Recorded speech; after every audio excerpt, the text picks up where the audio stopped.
ഇപ്പോൾ അവിടെ ആക്രമണം ഉണ്ടായിരിക്കുന്നു. വനംവകുപ്പ് ഇപ്പോൾ ആനയാണെന്ന് സ്ഥിരീകരിച്ചിട്ടില്ല. നിലവിൽ അവർ ഇന്നലെ അവിടെ വനഭൂമി ശേഖരണത്തിൻ്റെ ഭാഗമായിട്ട് അവിടെ ടെൻറ്റ് ചെയ്ത് ഒരു 7 മണി സമയമായപ്പോൾ കാട്ടിലേക്ക് പോകാൻ വേണ്ടി നിൽക്കുന്ന സമയത്താണ് അവിടെ കൂടെ ഉണ്ടായിരുന്ന ആൾക്കാർ അത് സ്ഥിരീകരിച്ചിട്ടുണ്ട്. ബോഡിയിൽ അതിൻ്റെ സിംറ്റം യഥാർത്ഥത്തിലുണ്ട്. പോസ്റ്റ്മോർട്ടം കഴിയുന്നതോടുകൂടി അത് സ്ഥിരീകരണം എന്തായാലും ആന തന്നെയാണ്.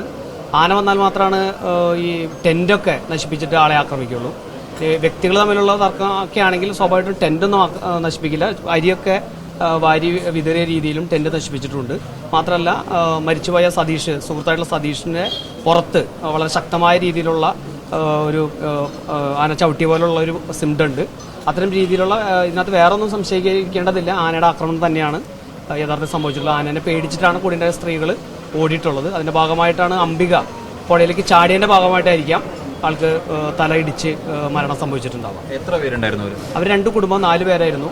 അതിൽ രവിയും അതോടൊപ്പം തന്നെ രമയും രക്ഷപ്പെട്ടിട്ടുണ്ട്. ബാക്കി അംബിക വെള്ളത്തിലേക്ക് ചാടിയതിൻ്റെ ഭാഗമായിട്ട് മരണപ്പെട്ടിട്ടുണ്ട്.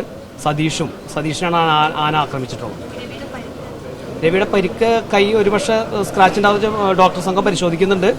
കാലിനും കൈക്കും പരിക്കുണ്ട് രവിയുടെ. വീഴ്ച വനംവകുപ്പിന് എന്തെങ്കിലുമൊക്കെ സംഭവിച്ചിട്ടോ അങ്ങനെ എന്തെങ്കിലും?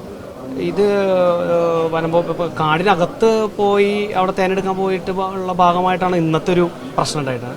അത് വനംവകുപ്പിന്റെ വീഴ്ച എന്ന് നമുക്കിപ്പോൾ ഇങ്ങനെ പറയാൻ സാധ്യമാവില്ല. പക്ഷെ ഇന്നലെ ഉണ്ടായിട്ടുള്ള മരണം വനംവകുപ്പിന്റെ കൃത്യമായ വീഴ്ചയാണ്. ഇന്നലെ നമ്മുടെ അടിച്ചുതൊട്ടി ഊരിനകത്ത് സെബാസ്റ്റ്യൻ എന്ന് പറഞ്ഞ ആളെ ആന ആക്രമിച്ച് വൈകിട്ട് കൊന്നിട്ടുള്ളത്. അവിടെ ഫെൻസിങ് ഇടണം നിരന്തരമായിട്ടുള്ള വനംവകുപ്പിനോടുള്ള അവിടെ മലയാറ്റൂർ ഡിവിഷന്റെ കീഴിലാണ് അത് വരുന്നത്. നിരന്തരം ആവശ്യമാണ്. അവിടെ അത് ഫെൻസിങ് കുറച്ച് ദൂരം ഇട്ടിട്ടുള്ളൂ.